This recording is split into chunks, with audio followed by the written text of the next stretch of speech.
Today I'm going to tell you the story of Bisclavret. There once was a knight who lived together with his wife in a little house. Hey, it's not that small. You try buying real estate in this economy.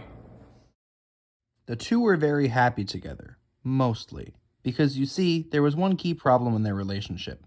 The knight would frequently take long outings without telling his wife where he was going. Sometimes he would be gone for up to 3 days at a time. Where the hell is he? And why doesn't he tell me where he's going?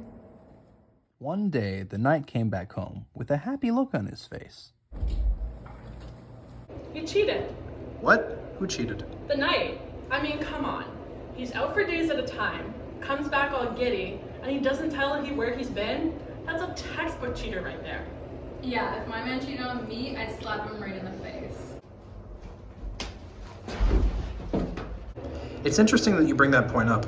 It's certainly a very natural conclusion to come to, but let's see what Bisclavret has to say for himself. Wait, the knight's name is Bisclavret? Sort of. It translates from French into the werewolf. That seems a little out of...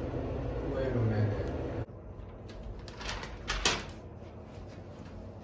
So when the knight came home, his wife could no longer keep it in. She had to know what he was up to.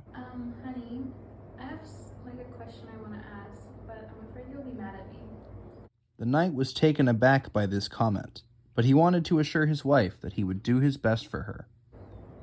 My dear, you need not worry. I will never be mad at you no matter what you ask me. So whatever you ask me, I will answer to the best of my ability. Where do you go during the days you're not here? I'm afraid you don't want to be with me anymore. And today when you walked in, you seemed so happy. Were you with someone else? You were, weren't you? My lady, I can't answer that question. If I do, I'll be in ruin. I'll lose you, and I'll lose myself. I knew it. How so? I mean, that's such a suspicious response. He's obviously hiding something. Yes, but is it necessarily what you're assuming it to be? If that bastard doesn't confess in the next 2 minutes, I'm walking out. The knight remained silent on this matter for some time. His wife continued to press him on it, trying to flatter him into sharing the story of his grand adventure to her. Finally, he broke. Fine, I'll tell you. I turn into a werewolf sometimes. When I do, I run off into the forest, and I survive off the wildlife there. Do you wear your clothes when you go out? I don't, actually. If I ever lost them, I'd remain a werewolf permanently. I'm sorry, what? I'm assuming he's telling the truth based on the title, but if I were in her position, I would not believe a word of it. It's a difficult situation. Neither character is fully at fault, and yet they both have compelling reasons to be hesitant about fully communicating. Yeah, if I just randomly turn into a werewolf, I wouldn't be able to keep that a secret. I wouldn't expect her to just question nothing. We'll just have to see how they resolve things. Where do you keep them then? I can't tell you that. But why? What have I done to not deserve your trust? I've been loyal to you this whole time, even when you run off for days at a time. Why can't you tell me? They're behind a bush by the old chapel. I changed into them before coming inside. The wife was very upset and afraid by this. She knew she couldn't remain living like this. So one day she wrote to another knight, one who was previously enamored by her.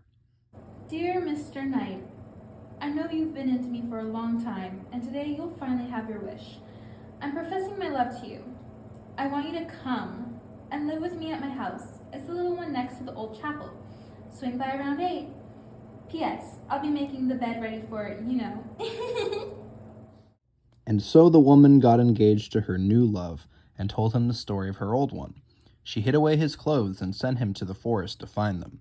He was gone for a very long time, and since he had a habit of leaving so often to begin with, the townsfolk eventually concluded that this time he ran off for good. The woman and knight's marriage was celebrated shortly afterwards. Damn, okay, I gotta admit, I did not see that coming. Well, she did the exact thing we thought she was gonna do. She's such a meathead.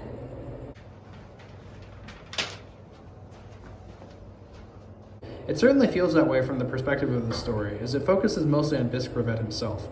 We must also remember that she's probably feeling almost, if not equally, as betrayed as him. Yeah, that's true. It's not like she ever saw him as a werewolf or anything. And it's never really implied anywhere in the story that she believed anything he said. She could just be telling this other guy that Bisclavret said a quick excuse to gloss over the story. I think the side really likely. I know it's probably a stressful situation for her, and I know if that were me, I'd be very stressed out. Well, let's continue on and see what happens. Bisclavret wandered the forest naked alone for an entire year. Hold on. Do I have to be naked? His clothes had been stolen, and so he was now stuck being a werewolf. I did not sign up for this. You'll be hearing from my lawyers.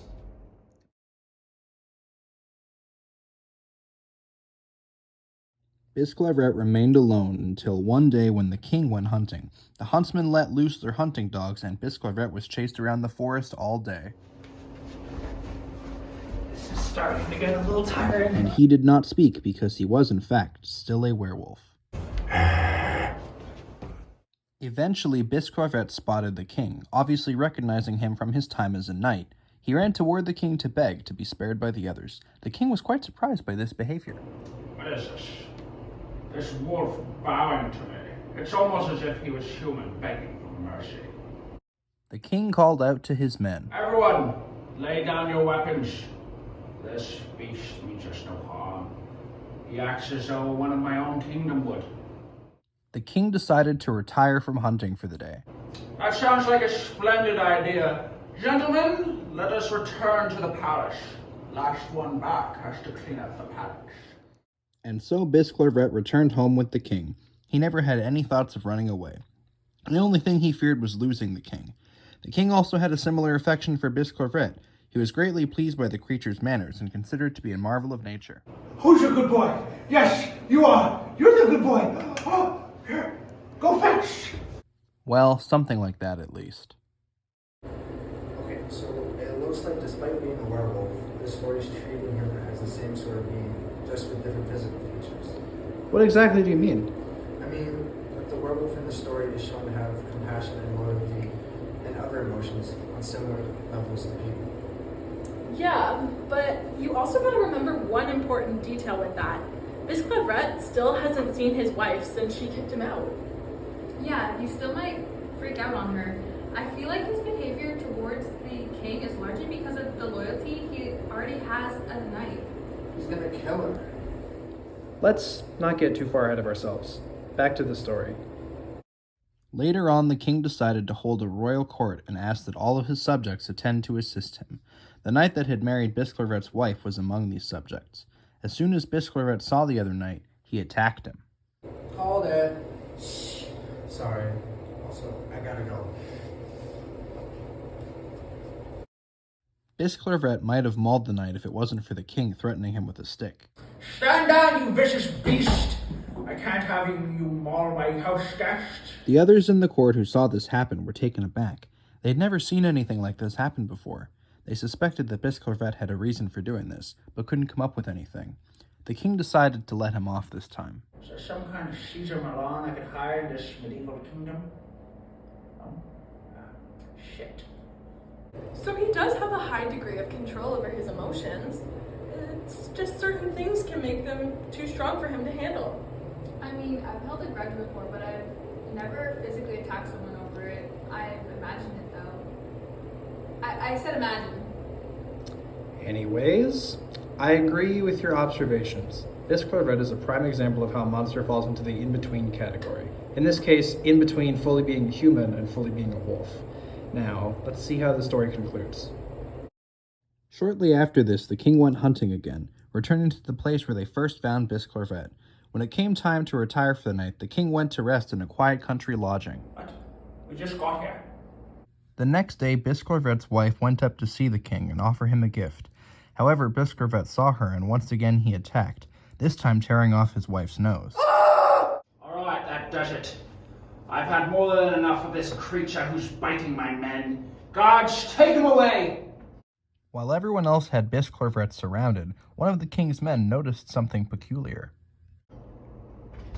My lord, what if these seemingly random attacks aren't random at all? So then what exactly are you talking about?